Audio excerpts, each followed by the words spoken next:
Mundurkan kursi ke belakang atau ubah posisi kakimu. Ara mengirimkan pesan. Rendra membaca pesan tersebut. Menuruti permintaan Ara walaupun tidak mengerti, Rendra sedikit memundurkan kursi. Kemudian beralih pada pasangan suami istri yang duduk di hadapannya. "Kalian mau apa?" tanya Rendra. "Aku minta izin menggunakan halaman rumah."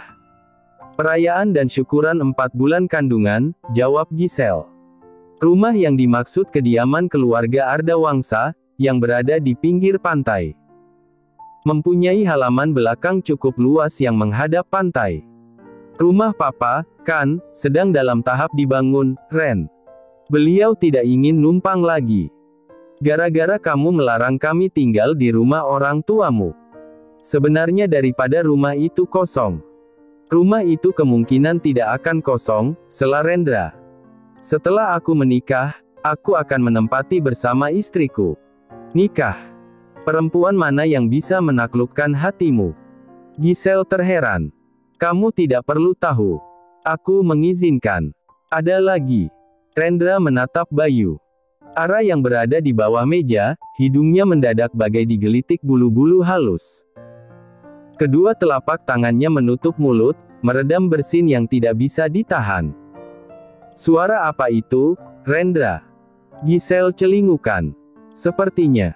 Kalau tidak ada yang perlu dibicarakan, silakan keluar dan kembali bekerja." Rendra memotong ucapan Giselle. Bayu mengedarkan pandangan, suara mirip orang bersin jelas terdengar di ruangan Rendra. "Ada orang selain mereka bertiga. Aku ingin bertanya tentang hasil tes DNA." Bayu memandang Rendra. "Apa kau sudah menemukan Ara?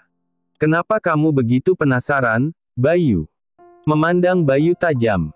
"Silakan keluar." "Iya, kami akan keluar. Terima kasih sudah diizinkan menggunakan rumahmu," kata Giselle. Ara bernapas lega saat mendengar suara langkah kaki milik Giselle dan Bayu, yang akan meninggalkan ruangan Rendra. Kemudian suara pintu ditutup. "2 menit lagi. Baru keluar," kata Rendra. "Memastikan mereka tidak kembali." "Oh, punggung dan kepalaku mau lepas." Tanpa sadar Ara menyandarkan keningnya di paha Rendra. "Cynthia, aku tidak ingin diganggu. Siapapun orangnya suruh pergi, minta datang kembali 1 jam kemudian," perintah Rendra melalui intercom. "Baik, Pak. Keluarlah." Rendra beranjak dari kursinya. Ara seolah baru keluar dari goa. Dia meregangkan otot lehernya. Lalu, bertanya, "Kenapa aku harus sembunyi?" Muncul di hadapan mereka, saat kamu benar-benar sudah bisa menggenggam separuh dunia. Sehingga mereka tidak bisa meremehkanmu, jelas Rendra. "Aku tidak bisa menggenggam separuh dunia, Ren. Yang aku maksud, kamu sukses, Ara. Putrimu bersama siapa?" "Bikwati. Kebetulan tadi dia datang. Pekerjakan saja dia, untuk menjaga Zora. Aku yang akan membayar gajinya," cetus Rendra. Tidak perlu, Ren." Ara menggelengkan kepala. Dirinya tidak ingin berutang budi. "Aku pamit pulang." "Oke." Ara hampir mencapai pintu, dia berbalik lagi. "Kamu akan menikah?" "Iya." Rendra mengulas senyum. "Tetapi, belum tahu kapan pastinya." "Oh." Ada sedikit rasa kecewa yang menghampiri Ara. Dia kemudian meneruskan langkah kakinya keluar ruangan Rendra. Seperti apa perempuan yang akan dinikahi Rendra? Artis, model, putri pejabat, dokter. Pasti dari kalangan kelas atas. Sedampainya Ara di rumah. "Donat ready hari Minggu." Ara membalas pesan dari seseorang yang mengaku bernama Gracia yang memesan 5 donat. Karena pesanannya sedikit, Ara menggabungkan dengan pesanan Bu Lestari pada hari Minggu. "Boleh saya ambil ke rumah?" "Tidak bisa." Melalui aplikasi pengantaran online, balas Ara, dia tidak pernah mengizinkan pemesan datang ke rumah. Alasannya karena bukan rumahnya dan menjaga privasi. "Gitu, ya, iya." Lalu, Ara menaruh ponsel. Melanjutkan makan siang. Perempuan itu sebenarnya menunggu kedatangan Rendra. yang tidak kunjung terlihat batang hidungnya padahal hari sudah merangkak tinggi. Untuk menghalau perasaan gelisah, Ara memutuskan pergi ke mall. Tentu saja bersama Zora. Di mall, Ara masuk ke toko khusus pakaian anak-anak. Dia sangat bersyukur bisa membelikan baju untuk Zora dari hasil kerja kerasnya. Kemudian Ara berhenti di depan etalase toko yang memajang perhiasan. Ara menginginkan anting kecil berbentuk kupu-kupu. Wah, Mbak Ara. Sedang belanja di mall. Sudah banyak duit. Ara menoleh, melihat dua perempuan yang sangat dia benci. Rahangnya mengatup keras. Jadi simpanan lelaki kaya, ya. Tuduh Lastri. Kamu dulu gembel sekali. Karena putramu tidak becus mengurus istrinya, kata Ara. Laki-laki mau kondo di awal pernikahan. Tutup mulutmu. Hardik Lastri. Fakta, ejek Ara, bergegas meninggalkan area depan toko perhiasan. Benar kata Rendra, jika dirinya sukses dua ulat itu tidak akan menghina dirinya. Perasaan Ara yang tadi bahagia, berubah muram. Bu. Mendengar celotehan Zora, Ara tertawa kecil. Bunda, koreksinya. Nenda. Terserah kamu aja. Ara mencubit gemas hidung putrinya yang berada dalam gendongan. Andaikan tidak ada Zora, mungkin Ara tidak akan mampu melawan kesedihan. Mungkin terpuruk lebih lama. Di tempat lain Giselle yang berada di ruangannya, tampak gusar. Mengumpat kata-kata kasar karena si penjual donat sangat sombong. Memang sebagus apa rumahnya? Dengusnya. Aku ingin bicara. Bayu memasuki ruangan. Kapan aku mendapatkan promosi kenaikan jabatan? Kamu baru bergabung di keluargaku, Bey. Tidak semudah mengedipkan mata. Perusahaan ini milik Rendra, bukan milik papaku. Bersabarlah. Giselle menahan amarahnya. Posisiku lebih rendah dari istriku, setidaknya naikkan jabatanku sebagai manajer, ujar Bayu. Aku tidak suka menjadi bahan olok-olok pegawai di perusahaan ini. Iya, nanti aku akan bicara dengan papa. Beberapa hari yang lalu di ruangan Rendra, sepertinya ada perempuan. Bayu membicarakan hal lain. Mungkinkah perempuan sewaan? Aku tidak tahu. Giselle mengedikkan kedua bahunya. Aku tidak peduli dengan urusan Rendra. Apa dia making love di kantor? Bey, lebih baik kamu kembali kerja. Aku sedang tidak ada waktu untuk bergosip, tegas Giselle. Bayu menatap Giselle dengan tatapan tajam dan kesal. Perempuan itu sudah berani memerintah. Mata perempuan itu nanar memandang foto di artikel media online. Tampak Rendra duduk di sebelah seorang perempuan, mereka saling memandang. Putri pengusaha restoran kencan dengan Rendra Ardawangsa. Dia hanya membaca headline, tanpa berminat membaca keseluruhan isi berita. Kenapa dengan dirinya yang mendadak tidak suka Rendra mempunyai kekasih? Seperti ada ketakutan akan kehilangan perhatian dari Rendra. Perhatian yang lama tidak dia dapatkan. Dia kehilangan kedua orang tuanya, lalu Janendra, dia tidak ingin kehilangan kembali. Tetapi, siapa dirinya? Hanya perempuan biasa. Ara tergagap saat ponsel miliknya berdering. Dia memperhatikan nomor yang tertera. Bukan nomor ponsel, melainkan nomor rumah atau kantor. Halo, selamat siang. Dengan Ibu Aranina, yang mendesain kalung Zamrud Katulistiwa. Iya, benar. Saya sendiri. Selamat, Anda memenangi perlombaan. Juara 2. Terima kasih, Tuhan. Kedua mata Ara berkaca-kaca. Tidak menyangka akan menjadi salah satu pemenang. Besok siang, datang ke kantor Cipto Group. Ibu Kanara Abimanyu akan mengucapkan selamat dan menyampaikan hadiah secara langsung. Iya, Pak. Jam 1 siang. Jangan terlambat. Baik. Ketika panggilan berakhir, Ara melompat kegirangan. Dia akan menerima sejumlah uang hadiah 4 juta rupiah. Bukan hanya itu, dia akan mendapatkan kesempatan mendesain perhiasan di perusahaan tersebut. Ara lantas menghubungi Bikwati, meminta bantuan menjaga Zora. Tentunya Ara akan membayar tenaga Bikwati. Maaf, Ara. Aku sedang sakit. Batuk dan demam. Cepat sembuh, Big. Iya, tidak apa-apa. Ara menekan tombol merah, dia mendesah lirih. Zora akan dititipkan ke tempat penitipan anak. Atau membawanya serta ke perusahaan itu. Ara bimbang sendiri.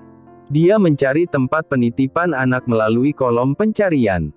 Membaca ulasan demi ulasan. Karena belum pernah menitipkan Zora. Dia harus memilih yang terbaik.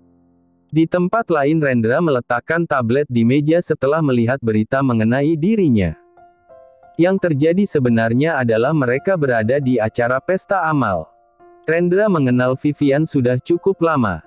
Apa saya harus membuat mengklarifikasi bahwa tidak perlu, Nico. Apa yang harus diklarifikasi? Aku sering tertimpa gosip dengan perempuan, kan? Iya, Pak. Tapi, menurut saya, fotonya terlihat mesra. Nico mengatakan dengan wajah mengulas senyum. Aku tidak peduli dengan gosip. Rendra berdiri dari kursi.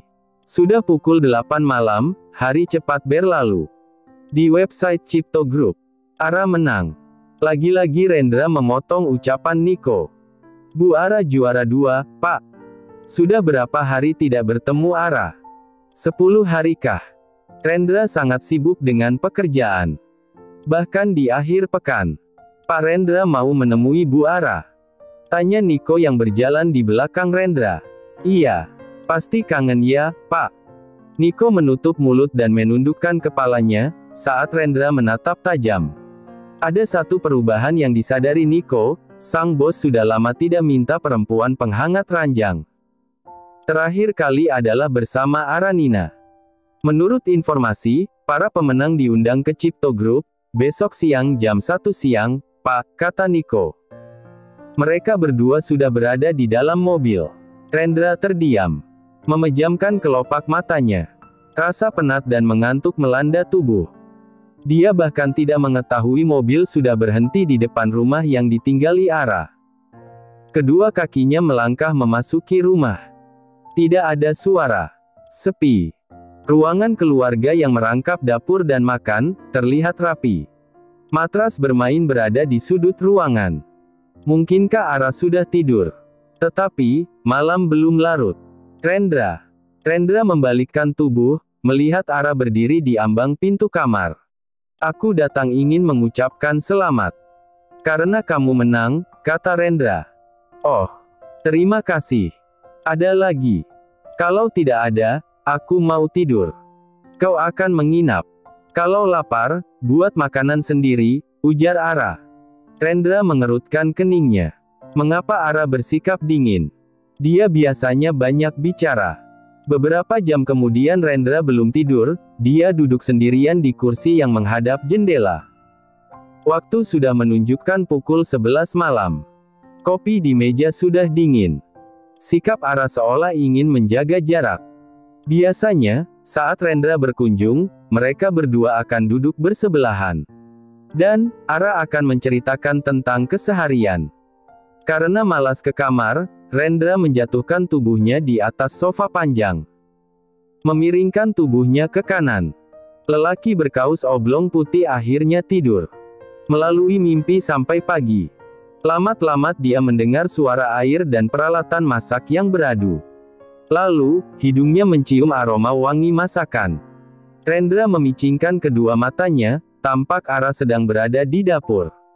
Rendra menyadari tubuhnya berselimut, juga ada bantal di bawah kepalanya.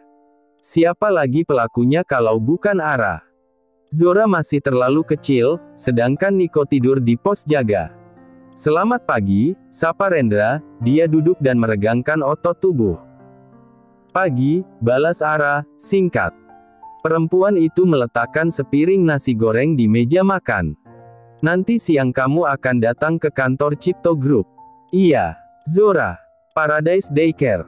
Rendra mengerti bahwa Zora akan berada di daycare sementara Ara ke Cipto Group. Semoga berjalan lancar, ucap Rendra. Karena Ara masih enggan bicara, dia memutuskan mandi dan bersiap berangkat kerja. Keluar kamar sudah rapi mengenakan setelan jas hitam. Ara sekarang duduk di kursi meja makan. Punggungnya tegak, Kedua telapak tangannya menangkup cangkir.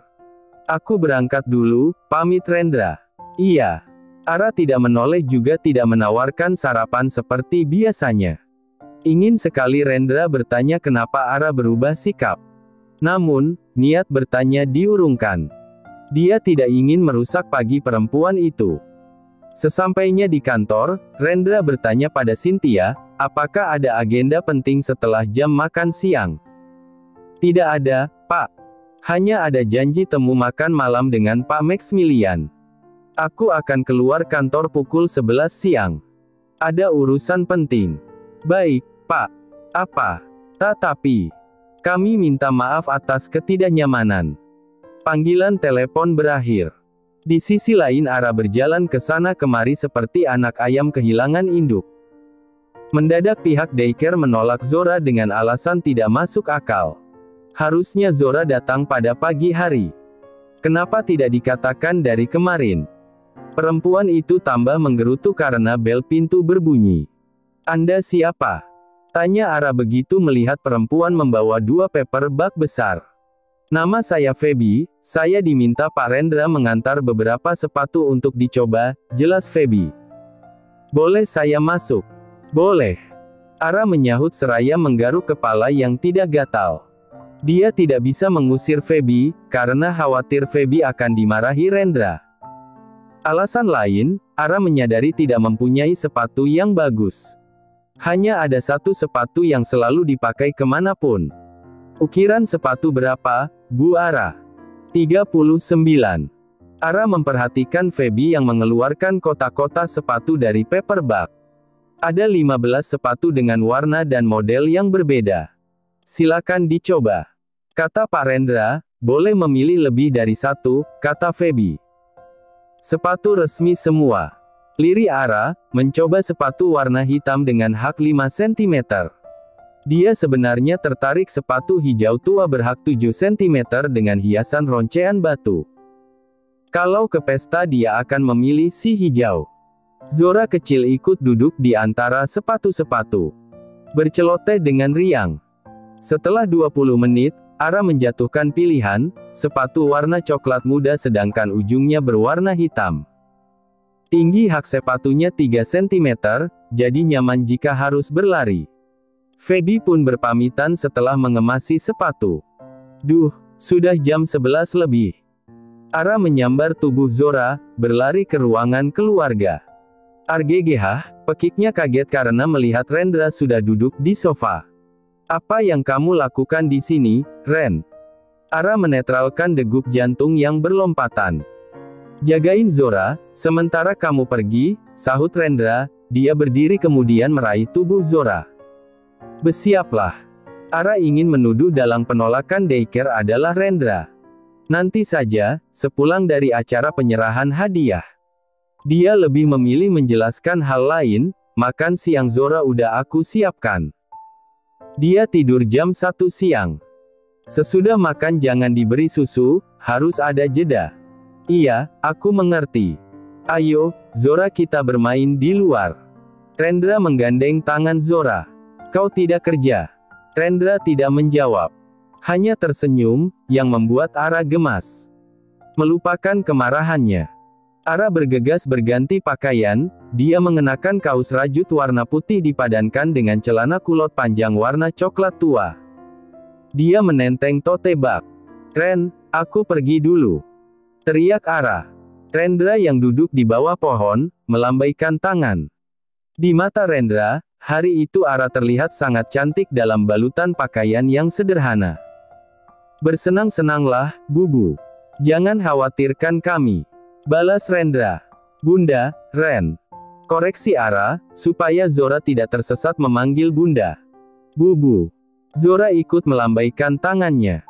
Rendra membisikkan sesuatu pada Zora, kemudian batita itu berkata, An. Tik Bubu An. Tik. Ara tertawa geli. Dia kemudian melangkah keluar rumah dengan wajah yang bersemu merah. Ara mengagumi sosok Kanara Abimanyu yang anggun dan cerdas. Bahkan telapak tangannya selembut mentega saat Ara menjabat tangan perempuan yang mengenakan blazer pink itu. Aku ingin kamu membuat desain satu set perhiasan yang evolusionis, yakni memberikan pengalaman baru bagi si pemakai, kata Kanara. Selama perbincangan Ara hanya menganggukkan kepalanya. Lawan bicaranya sekelas Kanara, dia tidak tahu harus berkata apa. Jangan malu untuk mengungkapkan pendapat, Ara. Jika kamu ingin terbang lebih tinggi, kamu mempunyai potensi yang sangat mengagumkan. Kanara tersenyum. Selain cantik kamu juga pintar. Iya, akan saya ingat itu. Aku menunggu desainmu. Deadline 2 lagi. Senang bertemu denganmu, Aranina. Kanara beranjak dari kursi. Ara ikut berdiri. Memperhatikan sang CEO wanita yang berjalan keluar ruangan. Kanara mengenakan sepatu yang sama dengan dirinya. Ara baru menyadari hal tersebut. Untuk sejenak Ara duduk kembali. Minum air mineral dari kemasan botol. Dia meraih tote bag, melangkah keluar dengan rasa senang yang luar biasa. Kau, Aranina. Seseorang meraih lengannya. Ara berpaling. Ah, rubah betina ulat bulu rupanya. Akhirnya kita bertemu secara langsung. Sialan kau, geram Giselle, dia datang ke Cipto Group ingin menemui Kanara yang menolak bertemu, karena jadwal padat. Giselle melepaskan cengkeraman. Menelisik penampilan Ara. Si kumuh telah berubah. Dulu dia pernah melihat Ara saat perempuan itu berjalan di trotoar. Bayu yang memberitahunya kala itu. Pakaian yang dikenakan Ara, mungkin harganya tidak mahal, tetapi terlihat berkelas. Namun, Giselle terpana saat melihat sepatu yang dikenakan Ara. Kamu pakai sepatu kau? Giselle tertawa mengejek. Ara melihat sepatunya. Yang penting nyaman dipakai. Harganya hampir 15 juta, tidak mungkin kamu mampu membelinya, ledek Giselle. Ini sepatuku merek terkenal, bersol merah. Label Christian Louboutin. Tapi, bukan Bayu yang membelikan untukmu. Mantan suamiku harus mengumpulkan gajinya 3 bulan berturut-turut supaya bisa membeli sepatu itu, balas Ara. Giselle terdiam. Sialan, dia punya suami yang tidak bisa dibanggakan. Dia hanya bisa membiarkan Ara berkata seenaknya. Giselle penasaran apa yang dilakukan Ara di gedung kantor Cipto Group. Ngapain kamu di sini? Lamar pekerjaan jadi office girl atau pembersih toilet? Pekerjaan yang kamu maksud itu sangat berharga, Giselle. Bukan pekerjaan haram. Mereka bekerja sepenuh hati untuk keluarga, kata Ara. Hah? Sok bijak kamu. Giselle tidak menyukai perubahan Ara yang sangat cantik. Daripada kamu, sepertinya pintar tetapi malah memilih Bayu. Dia dulu memanfaatkan aku, sekarang kau yang dimanfaatkan Bayu untuk karir. Bayu lelaki yang egois. Hati-hati, kalau tujuannya tidak tercapai, mungkin kamu akan dicampakkan. Semoga kita bertemu lagi. Mungkin di pesta orang-orang kaya. Ara tersenyum penuh arti. Lalu, dia teringat sesuatu. Giselle harus mengikuti Ara. Giselle berjalan cepat menyusul Ara yang sudah mencapai lobi gedung. Seunit mobil sedan berhenti, lelaki bertopi dan berbaju hitam membukakan pintu untuk Ara. Giselle berhenti di tengah-tengah lobi, karena hamil dirinya cepat lelah. Percuma mengikuti mobil yang membawa Ara. Mobil sedan hitam Eropa itu sepertinya tidak asing, juga si sopir. Giselle pernah melihatnya, tetapi lupa di mana.